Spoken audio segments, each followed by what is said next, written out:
नमो अरिहन्ताणं नमो सिद्धाणं नमो आयर्याणं नमो वज्राय नमो लोये सवसाहूणं मङ्गलं भगवान् प्रो मङ्गलं गौतमगणि मङ्गलं कुन्दयो जैन धर्मोऽस्तु सर्वमङ्गल सर्वकल्याणं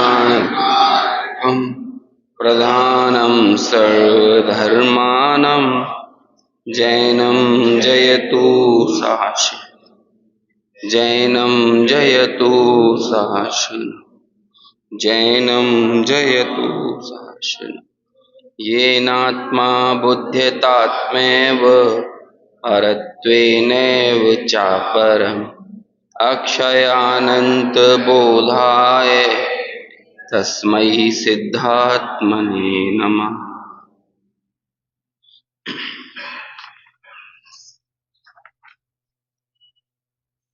गाथा क्रमांक 63 से लेकर 66 तक का विषय अपन देख रहे थे, जिसमें वस्त्र और शरीर की जैसे भिन्नता है वैसे ही आत्मा की और देह की भिन्नता प्रदर्शित की गई है।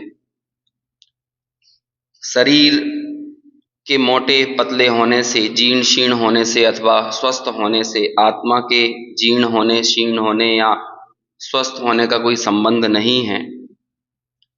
कई बार ऐसा हो सकता है कि कोई व्यक्ति बहुत बलिष्ठ हो, लेकिन आत्मा के अनुभव से रीता हुआ है, और आत्मा के अनुभव से रीता हुआ तो है ही, आत्मा जानने की कोई ललक भी उसमें नहीं है, कोई विचार भी नहीं है। तो ऐसा व्यक्ति भले कितना ही स्वस्थ क्यों ना दिखता हो, यदि हम आचार्य अमृतचंद्र की भाषा में कहें, हमारे में तो इतनी हिम्मत है नहीं, अभी कहेंगे तो लोग बुरा मान जाएंगे, है ना। हम जब पढ़ रहे थे 94 नंबर की गाथा, तो उसमें क्या कहा था कि आत्म स्वभाव की संभावना से रहित होने से नपुंसक ही हैं। और ये क्लीव शब्द एक बार प्रयोग नहीं किया है, कईयों बार प्रयोग किया है। एक जगह तो समय सार में शायद 34वें नंबर के कलश के आसपास कहीं पे ये शब्द प्रयोग किया है।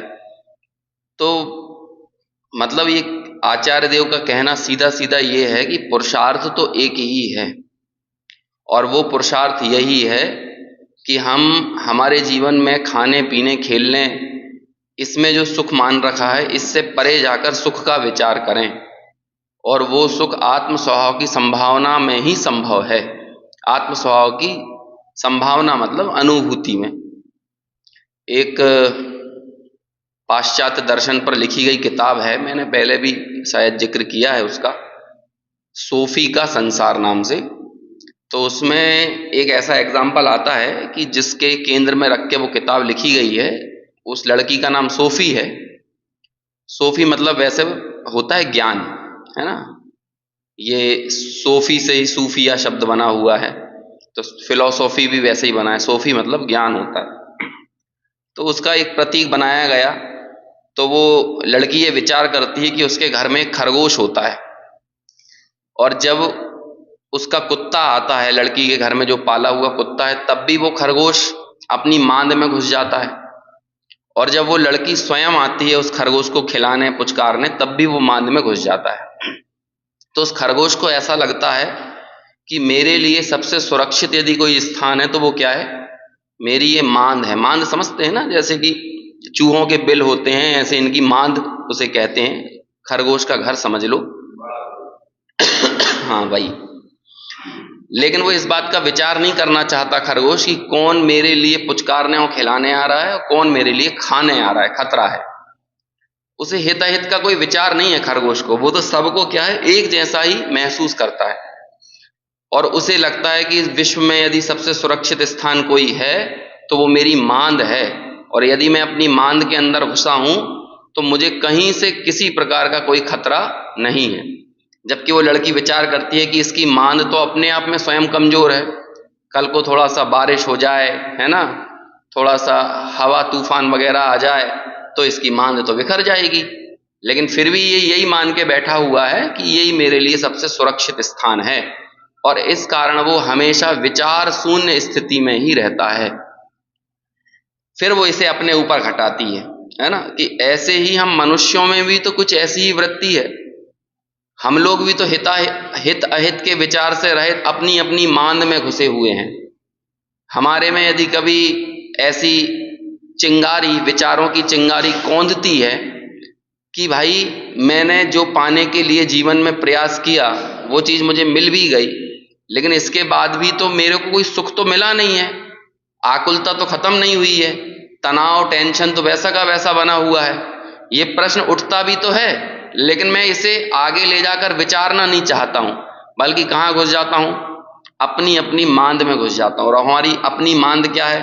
चार दोस्तों को बुलाओ, उनके साथ गप्पें करने लगो, है ना, मोबाइल खोलो, व्हाट्सएप चलाने लगो, ठीक है, वेब सीरीज देखने लगो, टॉकीज जाकर पिक्चर देखने लगो, रेस्टोरेंट चले जाओ। तो ये क्या है?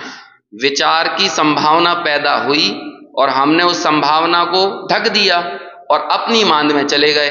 मतलब पंच इंद्रिय के विषयों को भोगना ही हमारी मांद है। और बड़े दुर्भाग्य की बात है कि ये 5.5-6 फुट का आदमी आजकल इस 7 इंच की मांद में घुस जाता है। इतने दुर्भाग्य की बात है। और ये 7-8 इंच की मांद ऐसी है कि इसमें सब कुछ है। इसमें आपका शॉपिंग मॉल भी है, इसके अंदर आपका बैंक भी है, इसके अंदर बाजार भी है, इसके अंदर इंटरटेनमेंट भी है, इसके अंदर क्या नहीं है। ये एक प्लेटफॉर्म ऐसा मिल गया है। तो आज तो लोगों की गर्दन नहीं उठ रही है। यदि गर्दन झुक रही है तो वो भी विषयों के लिए झुक रही है ना।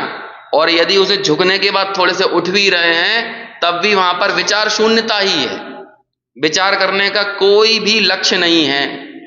और इस छोटी सी बात का विचार नहीं कर पा रहा है और अपने पुरुषार्थ का आलाप हम पूरी दुनिया में फैला रहे हैं। हम अपना अपना परचम फैलाकर जीना चाहते हैं। और वो परचम कौन सा फैलाना चाहते हैं? अपनी प्रतिष्ठा का, अपने पद का, अपने रुतबे का, अपने पैसों का। ये परचम तो फैला रहे हैं। अमृत चंद्राचार्य कहते हैं कि आत्म स्वभाव की संभावना से इंकार करने वाला ये जीव, ये नपुंसक ही है, ये पुरुषार्थ नहीं है। और जो इन असमान जातीय द्रव्य पर्यायों के भेद को व्यवस्थित ढंग से जान लेता है, विचार लेता है, तो वही व्यक्ति वास्तव में उस स्वभाव की संभावना को स्वीकार कर लेता है। ऐसी अनेकांतिक दृष्टि देने वाला ये जिनवाणी मां है, ये तत्व ज्ञान है। कभी कभी तो विचार आता है कि तत्व ज्ञान से रहित होकर, कल एक बड़े पंडित जी साहब का प्रवचन गाड़ी में जाते हुए, ऑफिस जाते हुए चल रहा था, तो उसमें एक लाइन आई कि जिनवाणी का अभ्यास या जिनवाणी का सानिध्य या स्वाध्याय उतना जरूरी नहीं है जितना हमारे लिए भोजन खाना है, बल्कि ये उतना जरूरी है जितना सांस लेना है। क्या कह रहे हैं? कि स्वाध्याय, तत्वाभ्यास, यार स्वाध्याय मतलब ये पढ़ने की पद्धति नहीं रखना, वो विचारधारा जो निरंतर चल रही है ना, वो अभ्यास है। वो भेद विज्ञान की जो धारा निरंतर चल रही है वो इतना जरूरी है जितना सांस लेना है। क्योंकि भोजन के बिना तो आप 2-4-6 दिन निकाल भी दो, लेकिन सांस के बगैर कैसे निकालोगे? ऐसे तत्व विचार के बिना कैसे अपना आत्मार्थी का जीवन बीतना चाहिए? और जिसके लिए ये सांस लेने जितना जरूरी यदि नहीं लग रहा, तो वो कैसे अपने अनादिकालीन मोह के अभाव के लिए तत्पर हो सकता है?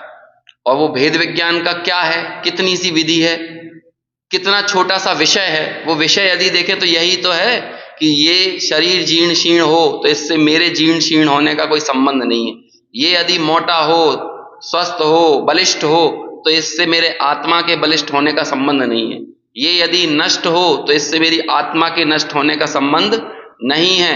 और ये लाल, पीला, काला, नीला यदि जिस भी रंग रूप परिणमित हो, इससे मेरा आत्मा का लाल, पीला, नीला, काला आदि होने रूप संबंध नहीं है। देखो इसमें भावार्थ पढ़ना है अपन को, जिसमें मैं पूरे भावार्थ तो नहीं पढ़ता हूं। 124 नंबर के पेज पर 65वें नंबर के श्लोक का जो भावार्थ है और उसका जो विशेष स्पष्टीकरण है उसे पढ़ते हैं। सबसे नीचे है ना, जैसे पहना हुआ वस्त्र नष्ट होने से चतुर मनुष्य, मिल गया 65 पेज पे, वस्त्र नष्ट होने से चतुर मनुष्य अपने शरीर का नाश नहीं मानता, इसी प्रकार शरीर का नाश होने पर अंतरात्मा अपने आत्मा को नष्ट हुआ नहीं मानता। जैसे वस्त्र और शरीर भिन्न भिन्न हैं, उसी प्रकार शरीर और आत्मा भी एक दूसरे से भिन्न भिन्न हैं। शरीर और आत्मा का संयोग संबंध है, तथापि अज्ञानी को उन दोनों की एकता बुद्धि होने से वह शरीर के वियोग से अथवा नाश से अपने आत्मा का नाश मानता है और उसके संयोग से अपने आत्मा की उत्पत्ति मानता है। फिर आगे 6 ढाला की ये पंक्तियां लिखी हैं। ये जो पंक्तियां हैं ये जीव अजीव तत्व संबंधी भूल को बताने वाली हैं। यहां पर 2 चीजों को केंद्र में रखा, तन उपजने को और तन के नशने को, मतलब जन्म को और मृत्यु को। जन्म और मृत्यु जीवन की सबसे बड़ी घटनाएं होती हैं, और इन 2 घटनाओं में जो व्यक्ति शरीर के साथ एकत्व स्थापित करता है, तो ये माना जाता है कि आपने जब इन 2 में एकत्व स्थापित किया ना, तो इसके बीच की भी सारी घटनाओं को आपने कैसे देखा है कि इन्हें करने वाला भी मैं ही हूं, क्योंकि इससे बड़ा कोई पॉइंट नहीं है। लोगों के लिए प्रसन्नता का विषय जन्म का होना है, और दुख का विषय यदि कोई है तो वो क्या है, मृत्यु होना है। यदि तन के उपज जाए तो लगता है कि मैं ही पैदा हो गया, और तन यदि नष्ट हो जाए तो लगता है मैं ही नष्ट हो गया। अब ये 2 सबसे चरम बिंदुओं पर जो शरीर के एकत्व के साथ जी रहा है, वो इसकी बीच की अवस्थाओं में भी एकत्व के साथ जी रहा है। जब उसकी नौकरी लगती है तो लगता है मेरी नौकरी लगी, मैंने आजीविका कमाई, मैंने धन अर्जित किया, मैंने विवाह किया, मैंने बाल बच्चे पैदा किए, मैंने बाल बच्चों का पालन पोषण किया, उनको पढ़ा लिखा कर उनको काबिल बनाया। अब आप देख लो कितना है। वैसे यदि आप कायदे से विचार करोगे ना, तो आपकी पूरी जीवन रेखा 1 पेज से ज्यादा की नहीं है। 1 पेज भी मैं शायद ज्यादा बता रहा हूं। क्या किया आपने? पहले कोई सी हमारी दादी थी, वो कोई देहाती भाषा में कुछ सुनाया करती थी, है ना, पढ़ लिख के एमए किया और भाई 1 से 4, है ना, और फिर ऐसा ही करके कुछ बोल दे, आगे कुछ ऐसी देहाती भाषा में बोलते थे। और मतलब पढ़े लिखे एमए किया, एमए पहले के समय में बहुत बड़ी डिग्री मानी जाती थी, आजकल तो कोई उतनी ज्यादा तवज्जो नहीं देता, लेकिन किसी ने एमए कर लिया मतलब बहुत बड़ी चीज है। तो पढ़ लिख के एमए किया, पैदा हुए, पढ़े लिखे एमए किया, जीवन का एक बहुत बड़ा हिस्सा निकल गया। उसके बाद क्या हुआ, 1 से 4 हो गए, है ना।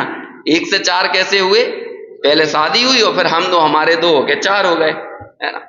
बस ये एक जीवन का 50% हिस्सा गया आपका यहाँ पे, ठीक है। अभी इस इतने हिस्से में आपने 1 पेज भी लिखाएगा आपका, 2 पेजों में जीवन हो गया आपका अधिकतम। और फिर उसके बाद क्या हुआ, बस उनको बढ़ा चढ़ा के थोड़ा सा उनको कुछ लायक बना दिया, और फिर बस फिर वो बहुत अच्छी पंक्ति हुआ करती थी, और फिर गए कंधों पे 4, ऐसा आखिरी लाइन आती थी, है ना। भाई 1 से 4 और फिर पूरा जीवन खत्म हो गया, और फिर गए कंधों पे 4, ऐसे आखिरी में ऐसी लाइन आती थी। अब वो एक पूरी लाइन तो अब बस बोलो, अब आपके जीवन की पूरी जीवन शैली, बाकी बीच में सिर्फ हमने थोड़े से रंग अलग भरे हैं, बस और कुछ नहीं हुआ है। इन्होंने भी घर बनाया, इन्होंने भी घर बनाया, इन्होंने भी घर बनाया, बस हमने अंतर क्या किया, रंग अलग अलग बना दिए बस। मेरा लाल पीला नीला रंग का था, उसका काला हरा पीला था, किसी का कोई और रंग का था। बीच का रंग ड्राइंग सबकी समान है, कोई अंतर नहीं है। किसी की थोड़ी सी ज्यादा 2 मंजिल से 3 मंजिल का बन गया है, किसी का 3 से 4 का बन गया, इससे ज्यादा और कुछ नहीं है। किया सबने यही है ना। और क्या किया है, घर ही तो बनाया है, जमीन ही तो जोड़ी है, लेकिन जितना घर बनाया उसमें रहे कितने में हो, जितनी जमीन जोड़ी है उसमें भोगा कितने को है। समझ में आया? जितना और भी आप जोड़ लो, लगा लो, जितना जो भी कर सकते हैं, विचार तो करो, माथे पर बोझ कितने का रखा, लेकिन उसमें से भोगा कितना है। समझ में आया? वो लाइन आती है, सब छोटी छोटी सी पंक्तियां लोगों ने रट तो ली, लेकिन इनकी गहराई को नहीं समझा, है ना। विचारना, तेरे भोग भोगने की शक्ति कितनी है और आसक्ति कितनी है। अभी इतनी पॉपुलर हो गई पंक्तियां कि हमें याद तो हो गई, लेकिन हमने इनकी गहराई में जाना बंद कर दिया कि अभी विचार तो करो कितनी शक्ति कितनी है। और आसक्ति 85-90 साल के भी यदि आप हो जाओ तब भी जोड़ने की जो लिप्सा है वो कम नहीं होगी, बल्कि होता उल्टा है कि आप जब युवावस्था में रहोगे ना तब आप में हो सकता है उतनी आसक्ति ना हो, जबकि शक्ति ज्यादा होगी। लेकिन जब शक्ति घटती जाती है तो आसक्ति बढ़ती चली जाती है, पर ऐसा लगता है जब सब कुछ छूट रहा है हाथ से तो आसक्ति घनीभूत होती चली जाती है। अब बोलो, अब अपने जीवन के पुरुषार्थ को कोई यदि बताए, आचार्यों को अचरज होता है। आचार्य सोचते हैं कि अणु अणु को इसने अनंतों बार भोगा, लेकिन इसके बावजूद भी आप विचार तो करो कितनी अणु की प्रीति है, अणुओं की प्रीति कितनी भयंकर है। मैंने आपको वो एक भजन सतपथ के ग्रुप पे भी भेजा था, भजन नहीं मतलब कविता है वो बाबूजी की, विस्मय होता रे, आपने सुनी नहीं सुनी है ना, सुनना एक बार। उसी में एक लाइन और है, अणु की ममता कोई छोटा अपराध नहीं है। उसमें एक लाइन ये भी है, क्या है, ये कोई छोटा अपराध नहीं है अणु की ममता। ये सब अणुओं पे ही तो हम मुग्ध हैं, अणुओं की तो प्रीति कर रहे हैं।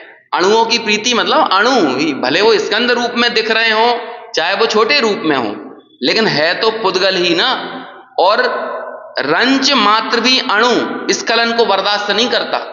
आप जब अणुओं पे मुग्ध होते हो तो आपके आसपास के अणु आपसे चिपक जाते हैं और वो आपको भाव भ्रमण कराते हैं। तो अणुओं पर हमारी प्रीति ये अणुओं के जीवन में दखल है, ये छोटा मोटा अपराध नहीं है। और हम तो ये पूरा का पूरा अणु तो छोड़ो, ये अनंत पुद्गल स्कंदों से निर्मित ये जो देह है, ये शरीर है, इसकी प्रीति और इसकी मुग्धता में इस पर क्लेम कर रहे हैं कि ये मेरा है।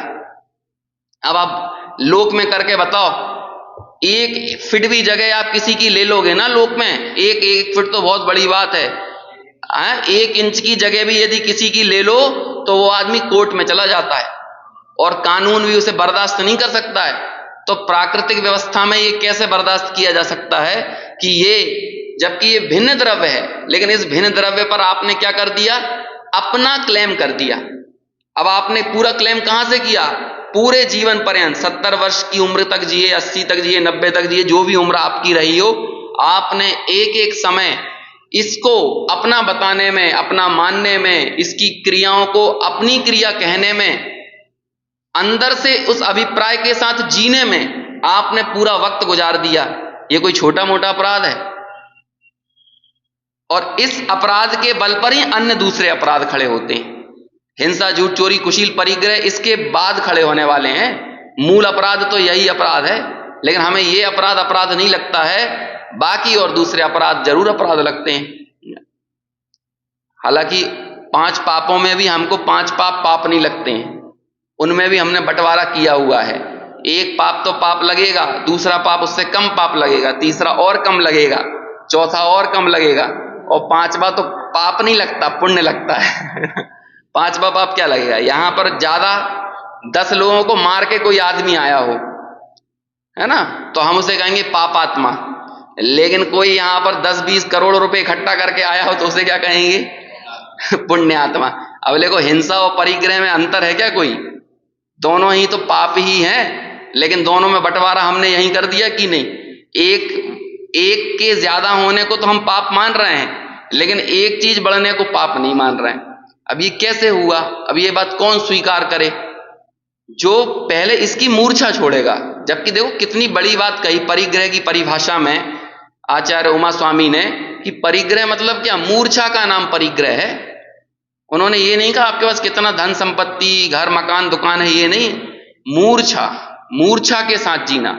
और अभी मूर्छा के साथ तो जी ही रहे हैं ना, ये मूर्छा ही तो है। ये देह परिग्रह क्यों है? क्योंकि हम इसमें मूर्छित हैं। समझ में आया? ये मोबाइल तो पर है, लेकिन इसके प्रति ममत्व भाव ये परिग्रह है। तो इसलिए उपचार से इस मोबाइल को भी परिग्रह कहा जाता है। ये शरीर तो पर है, लेकिन इसमें जो मेरी मूर्छा, ममत्व भाव पड़ा हुआ है, ये परिग्रह है। इसलिए उपचार से इसको भी परिग्रह कहा जाता है। स्त्री को परिग्रह कहा जाता है, पुत्र को परिग्रह कहा जाता है, घर दुकान मकान को हिरण्य सुवर्ण सोना चांदी दास दासी इनको परिग्रह कहा जाता है। पहले हाथी घोड़े होते थे तो आचार्यों ने हाथी घोड़े को परिग्रह कह दिया। आजकल BMW मर्सिडीज होती हैं, है ना, क्योंकि पहले आवागमन के साधन वो थे, आज आवागमन के साधन ये हैं। हर दौर में देखो अहंकार के विषय बदल रहे हैं, लेकिन अहंकार की वृत्ति नहीं बदल रही है। पहले लोगों के पास 10 घोड़े हों तो वो ये बिल्कुल वैसा ही उसका अहंकार था जैसे उसके पास 10 कार हों, है ना। इससे ज्यादा अहंकार की वृत्ति तो नहीं बदली ना। अच्छा, आज किसी के पास 10 घोड़े हों तो आप क्या कहोगे? वो तो क्या कहते हैं, घुड़सवारी करने वाला और पता नहीं, है ना, ज्यादा से ज्यादा उनकी क्या इज्जत रहेगी। आजकल समय के साथ चीजें कैसे बदल जाती हैं। आज के समय में नाचने गाने वालों की कितनी इज्जत है, पहले नहीं हुआ करती थी। नाचने गाने वाले लोग ऐसे ग्लैमर को नहीं पाते थे, विद्वान ग्लैमर को पाता था, राजा ग्लैमर को पाते थे, है ना। नीति निर्धारक लोग जो होते थे जैसे बीरबल वगैरह होते थे ना, चाणक्य आदि, ये लोग इज्जत पाते थे, नाचने वालों की इज्जत नहीं थी। लेकिन आज के समय में सबसे ज्यादा किसकी इज्जत है? बोलो। कई बार तो मैं देखता हूं, कभी किसी के यहां जाके बोलो, लोग जैसे हमारी तारीफ करते हुए दिखें तो हम कहते थे भाई हमारी तारीफ क्यों कर रहे हो, आप अपने पुत्र में घर में ही विद्वान खड़ा करो ना, वहीं विद्वान बनाओ तो आपको अपने घर में ही मिलेगा, ज्यादा दूर जाने की क्या जरूरत है। लेकिन वहां लोगों की ऐसी कोई लालसा दिखती नहीं है। अच्छा, DID में भेज देंगे, डांस इंडिया डांस में, है ना, इंडियन आइडल में भेज देंगे, मतलब वो गाने और नाचने की इज्जत है, लेकिन आप सोचो विद्वत्ता की इज्जत नहीं है।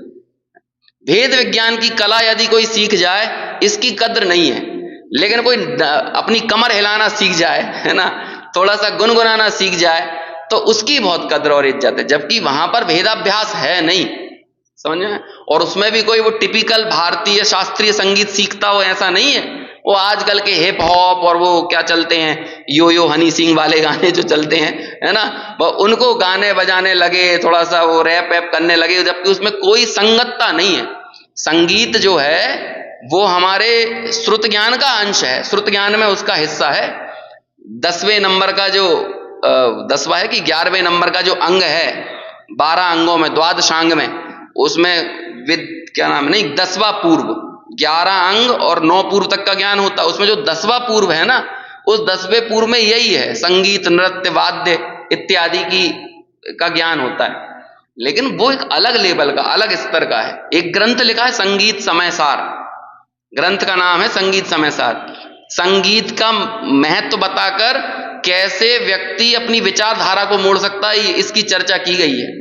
लेकिन आजकल तो वो संगत ही नहीं है, वो संगीत ही नहीं है। लेकिन हमें उसकी कद्र है, लेकिन हमें भेद विज्ञान की कद्र नहीं है। और जब आपको भेद विज्ञान की कद्र नहीं है तो उसे कहेंगे कि आप कितने ही झंडे गाड़ लो, लौकिक उपलब्धियों के कितने ही परचम फहरा लो, लेकिन आचार्य अमृतचंद्र तो उसे क्या कहते हैं, आत्म स्वभाव की संभावना से रहित ये क्या है, नपुंसक ही है। और अपने आप को क्या मान रहा है, पर के ऊपर अपना क्लेम कर रहा है। तन उपजत अपनी उपज जान, तन नशत आपको नाशमान। और इसके बीच की सर्व क्रियाओं को, जो कि देह से युक्त निमित्त नैमित्तिक संबंध वाली क्रियाएं हैं, और उन्हें ये कर्ता कर्म संबंध के साथ स्वीकार करता है। अर्थात मिथ्या दृष्टि शरीर की उत्पत्ति में आत्मा का जन्म मानता है और शरीर के नाश को आत्मा का नाश मानता है। स्पष्टीकरण पढ़ते हैं इसका। और मिथ्या दृष्टि को शरीर में आत्मबुद्धि होने से ऐसी विपरीत मान्यता होती है, उसको पर के शरीर के संबंध में भी ऐसा ही भ्रम होता है। स्त्री या पुत्र के शरीर का नाश होने पर उनके आत्मा का नाश मानकर वह दुखी होता है। जैसे देखो, टोडरमल जी का मोक्ष मार्ग प्रकाशक का एक प्रकरण यहां पर लिख रहे हैं, जैसे कोई नवीन वस्त्र पहने, कितने ही काल वह रहे, तत्पश्चात उसको छोड़कर अन्य नवीन वस्त्र पहने, इस तरह जीव भी नवीन शरीर धारण करे, उसे ही कितने काल धारण किए रहे, फिर उसको भी छोड़कर अन्य नवीन शरीर धारण करता है। इसलिए शरीर संबंध की अपेक्षा से जन्मादि हैं। जीव स्वयं जन्मादि रहित नित्य है, तो भी मोही जीव को भूत भविष्य का विचार न होने से पर्याय मात्र ही अपना अस्तित्व मानकर पर्याय संबंधी कार्यों में ही तत्पर रहा करता है। हम सब का कौन सी चीज में व्यस्त हैं? पर्याय संबंधी कार्य में ही व्यस्त हैं। हम सबके विकल्प चिंतन सब कौन सी दिशा में चलते हैं? पर्याय संबंधी विकल्प ही चलते हैं। अच्छा, देवों को यह विचार आता होगा कि कौन से शेयर में इन्वेस्ट करें? उन्हें नहीं आता, क्योंकि उन्हें उनकी पर्याय के अनुसार विचार आते हैं। हमें जैसा रसगुल्ला में मजा आता होगा वैसा देवों को नहीं आता होगा, क्योंकि देवों को विचार ही नहीं है। हम यदि अपनी पर्याय सुख भी लेते हैं ना, तो पर्याय संबंधी ही है, उससे ऊपर की हमारी सोच नहीं काम करती है, नहीं करेगी आपकी। बच्चों को जिन खेल कूदों में मजा आता है, बड़े लोग कल्पना भी नहीं कर सकते इन्हें मजा क्या किस बात का आ रहा है। कर सकते हो आप? पर्याय संबंधी विचार। और हर किसी को यह लग रहा है कि मैं जो सोच रहा हूं, जो विचार रहा हूं, जो कर रहा हूं वो सबसे श्रेष्ठ है। बच्चों को यह लगता है मम्मी पापा बेवकूफ हैं जो जिंदगी का मजा हम लूट रहे हैं ये क्या लूटे। अब आप मजा लेके बताओ उनके जैसा। उन्हें जो कार चलाने में मजा आ रहा है, गुड्डा गुड़िया के साथ खेलने में मजा आ रहा है, वैसा आप ले पाओगे?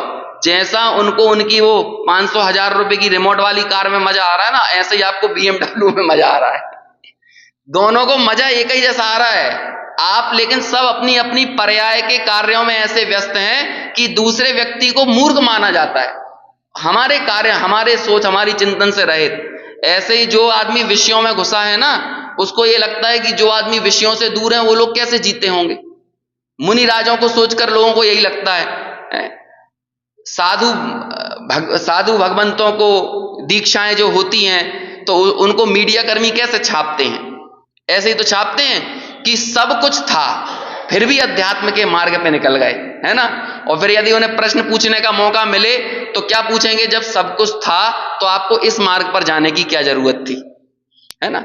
और कमाल की बात यह होती है, दुख तो तब होता है कि जो उत्तर देने वाला है ना, वो भी कहीं ना कहीं इसी बात को बोलता है। मालूम क्या बोलता है? देखो अब मैंने लोक में तो सब अर्जित कर लिया, है ना, अब एक बार देखते हैं कि यहां जाकर आखिर क्या मिलता है। मतलब यहां भी वो किसी अहंकार से आगे बढ़ रहा है, तत्व को समझ के आगे नहीं बढ़ रहा है। बल्कि सच्चाई यह है कि वो भेद विज्ञान का अभ्यास तो आपको गृहस्थी में हो जाना चाहिए। आपको त्याग ऐसे नहीं होता, त्याग के बाद भेद ज्ञान का अभ्यास नहीं होता है, भेद ज्ञान के बाद त्याग होता है। और भेद ज्ञान के बाद होने वाले त्याग को ही त्याग माना गया है। उससे पहले यदि आपने त्याग किया है तो वो तो कहते हैं बाल व्रत हैं, बाल तप है, बाल श्रुत है, वो ऐसा है।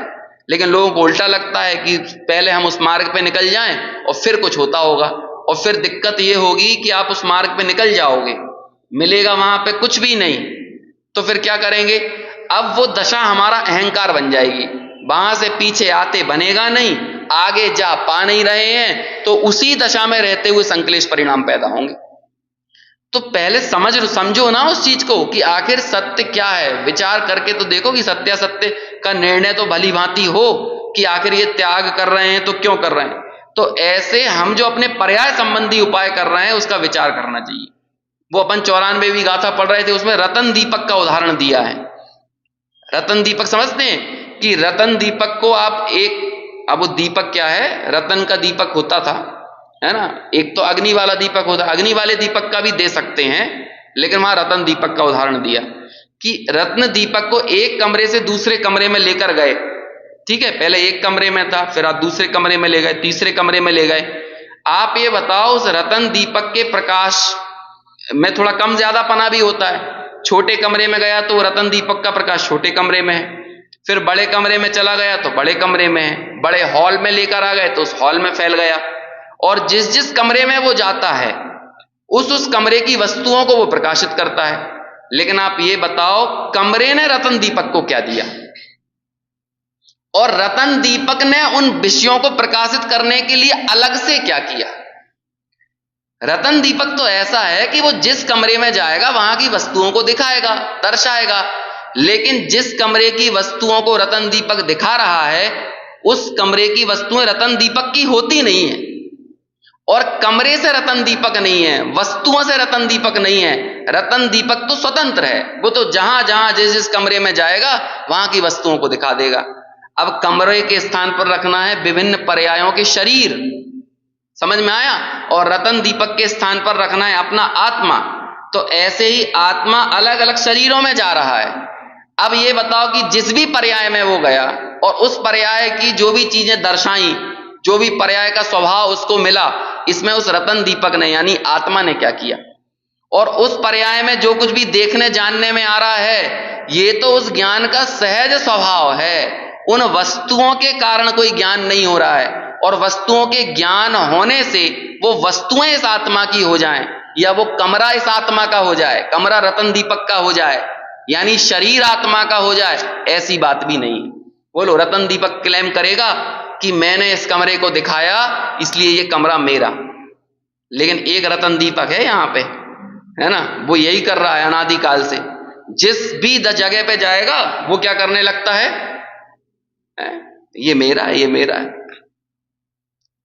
एक बहुत पहले कोई एक सीरियल आता था, तो पहले क्या करते थे अपन लोग, क्या करते हैं जैसे ट्रेन में गाड़ी रोकना है ना, वो जगह रोकना है तो वहां पर अपना रुमाल रख देते हैं।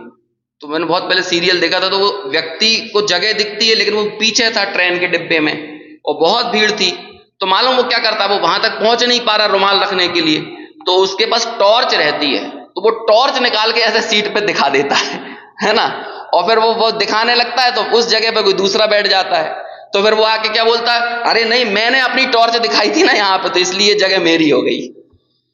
तो अब इस बात पे उन दोनों की लड़ाई होती है। अब वो सीरियल में तो आपस में बहुत बढ़िया व्यंग्य और हास्य दिखाया था, लेकिन वो किस बात पर क्लेम कर रहा है कि मैंने ये टॉर्च से, मान के चलो वो कुर्सी है, तो अब कुर्सी पे मैं यहां पर बहुत सारी भीड़ उस कुर्सी पर बैठने के लिए आ रही है, और मैंने यहां से क्या किया, एक टॉर्च निकाली और टॉर्च का प्रकाश उस कुर्सी पर दिखा दिया। तो बोलो, उतने प्रकाश दिखाने मात्र से क्या मेरा क्लेम हो गया उस पे? ऐसे ही ज्ञान का ये शरीर बना, इतने मात्र से क्या मेरा क्लेम हो गया इस पर? समझ रहे हो, क्लेम हुआ कि नहीं, अधिकार हो गया कि नहीं? जानने मात्र से अधिकार नहीं हुआ। और वास्तव में अधिकार शब्द की हमने एक बार व्याख्या की थी। अधिकार मतलब क्या? अधि यानी जानना, अधि उपसर्ग जो है ना, अधि शब्द, वो जानने के अर्थ में प्रयोग किया जाता है, और कार यानी करना। ज्ञानम करोति इति अधिकारः, अधिम करोति इति अधिकारः, जानना ही अधिकार है। लेकिन हमें जानना अपना अधिकार नहीं लगता, उसे ग्रहण करना अपना अधिकार लगता है, उसे अपना बताना अधिकार लगता है, उसे भोगना अपना अधिकार लगता है, उसका कर्ता बनना अपना अधिकार लगता है। और ये ही जीव अजीत तत्व संबंधी भूल है। उसे यहाँ पे पंडित टोडरमल जी ने क्या कहा, पर्याय संबंधी कार्यों में ही तत्पर रहा करता है। ज्ञानी को शरीर और आत्मा का भेद ज्ञान है, इसलिए वह शरीर के नाश के समय व्याकुल नहीं होता। कदाचित अस्थिरता के कारण अल्प आकुलता होती है। देखो फिर वो बात कही, कदाचित अस्थिरता के कारण। अस्थिरता और अश्रद्धा ये दो शब्द बार बार प्रयोग हो रहे हैं विशेष स्पष्टीकरण में, और इस बात का खुलासा भी गुरुदेव श्री ने किया कि ज्ञानी के जीवन में भी तो राग दिखता है। तो उन्होंने बोला कि ये अस्थिरता जन्य राग है, अश्रद्धा जन्य राग नहीं है, है ना। ये बिल्कुल ठीक वैसा ही है कि आप किसी बड़ी बीमारी से ग्रसित थे, वो बीमारी ठीक हो गई, लेकिन कमजोरी तो धीरे धीरे ही जाएगी ना। समझ में आया? अभी मेरे वो मामा का जो ऑपरेशन होना था ना, तो वो ऑपरेशन हुआ, तो क्या हुआ, पहले 58 किलो वजन था उनका, और ऑपरेशन के पहले क्या हो गया, वो 41 kg के आसपास वजन बचा। बीमारी थी, अब ऑपरेशन हो गया है, उस चीज का उपचार कर दिया गया, अभी भी 42-43 किलो वजन है। बोलो, एक ऑपरेशन के पहले की कमजोरी और एक ऑपरेशन के बाद की कमजोरी, दोनों में अंतर बताओ। पहले वाली कमजोरी यदि आप कहोगे तो वो कहोगे अश्रद्धाजन्य है ना, उसे इधर देखें। और बाद वाली कमजोरी वो क्या है, अस्थिरताजन्य। समझ में आया? अब उपचार तो हो गया है। अनादि काल से पहले भी मैं क्या था, राग में पड़ा हुआ था, लेकिन वो राग कैसा था, ज्ञायक स्वभाव की अस्वीकृति के कारण था। अब ज्ञायक की स्वीकृति तो हो गई, लेकिन कमजोरी तो धीरे धीरे ही जाएगी ना। ऐसे ये राग भी क्रम क्रम से ही घटेगा ना, भूमिका अनुसार ही घटेगा ना। और ये भूमिका अनुसार राग का घटना, भूमिका अनुसार गुण स्थानों का बढ़ना, ये एक सहज पद्धति है, सहज प्रक्रिया है। लेकिन मैंने तो अपना मूल कार्य कर दिया, और वो मूल कार्य क्या था कि शरीर की उत्पत्ति में अपनी उत्पत्ति नहीं मानना, शरीर के नाश में अपना नाश नहीं मानना, शरीर के गोरे काले होने में अपना रंग आदि का विचार नहीं करना, शरीर के हष्ट पुष्ट होने में मैं हष्ट पुष्ट हो गया ये नहीं मानना, उसके कमजोर होने में मैं कमजोर हो गया ऐसा नहीं मानना। कदाचित अस्थिरता के कारण अल्प आकुलता होती है, परंतु श्रद्धा और ज्ञान में वह ऐसा दृढ़ है कि शरीर के नाश से आत्मा का नाश कभी नहीं मानता और आकुलता का स्वामी नहीं होता, ऐसी उसकी वृत्ति होती है। देखो अगला भावार्थ और पढ़ लेते हैं छोटा सा 66वें श्लोक का। जैसे पहने हुए लाल वस्त्र से शरीर लाल नहीं होता, इसी प्रकार अपना शरीर कुमकुमादि से लाल होने पर भी आत्मा कहीं लाल वर्ण का नहीं हो जाता। जैसे लाल वस्त्र और शरीर भिन्न भिन्न हैं, इसी तरह लाल वर्ण वाला शरीर और आत्मा भी भिन्न भिन्न है। मतलब क्या हुआ, आत्मा रस वर्ण गंध और स्पर्श रहित है, तथापि शरीर के साथ एकता बुद्धि होने से अज्ञानी शरीर का जैसा वर्ण होता है वैसे वर्ण का अपने को यानी आत्मा को भी मानकर राग द्वेष करता है। ज्ञानी को आत्मस्वरूप का भान है, इसलिए उसको शरीर के किसी भी वर्ण से राग द्वेष नहीं होता, अर्थात वह अपना या पर का सुंदर वर्ण वाला शरीर देखकर प्रसन्न नहीं होता अथवा अरुचिकर वर्ण वाले शरीर को देखकर अप्रसन्न नहीं होता। वह जानता है कि रूप रस गंधादि पुद्गल के धर्म हैं, आत्मा के धर्म नहीं हैं। आत्मा तो निरंजन निराकार अरूपी अतीन्द्रिय और स्वसंवेदन गम्य है। ऐसा विचार करके अंतरात्मा निरंतर परिणत होता है। चलो ये चारों श्लोक अपन पढ़ लेते हैं, भाव के साथ एकाकार होते हुए, है ना, पढ़ने की कोशिश करें। जितने एक आध भी श्लोक याद रहे तो कम से कम वो धारा में अपने चले कि ये, और ये चार तो सिर्फ प्रतीक बताए हैं। ऐसे शरीर की अन्य क्रियाओं में भी भेद विज्ञान निरंतर बरतना चाहिए, क्योंकि हम 24 घंटे इतने एकाकार देह से हो चुके हैं कि हमें रंच मात्र भी ऐसा विचार नहीं आता कि ये मेरा कार्य नहीं है, मेरा कार्य तो इसमें जानना मात्र है। तो ऐसे ज्ञायक भाव से युक्त होकर हमारा वर्तन हो और देहादि की भिन्नता का विचार हो, सविकल्प रूप से हो, और यही सविकल्प विचार एक दिन निर्विकल्प अनुभूति में भी परिणत हो, ऐसी भावना हमारी निरंतर रहना चाहिए। पढ़ते हैं 63वां श्लोक। घने वस्त्रे यथात्मानं मन्यते तथा घने स्वदेहे प्यात्मानं नाघनं मन्यते बुधा।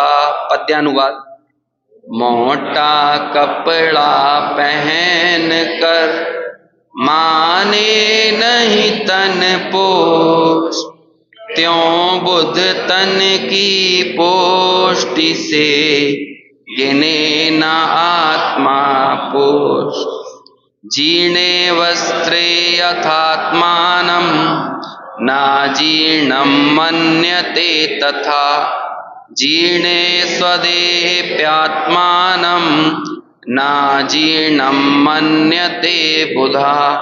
वस्त्र जीर्ण से जीर्ण तन माने नहीं बुद्धिवान, त्यों ना जीर्ण तन से गिने जीर्ण आत्ममतिमान। नष्टे वस्त्रे यथात्मानं न नष्टं मन्यते तथा नष्टे स्वदेहे प्यात्मानं न नष्टं मन्यते बुधा। वस्त्र फटे माने नहीं बुद्धिमान तन नाश, त्यों तन नाश से बुध जन गिनते नहीं विनाश। रक्ते वस्त्रे यथात्मानं न रक्तं मन्यते तथा रक्ते स्वदेहेऽप्यात्मानं न रक्तं मन्यते बुधा रक्त वस्त्र से नहीं गिने बुध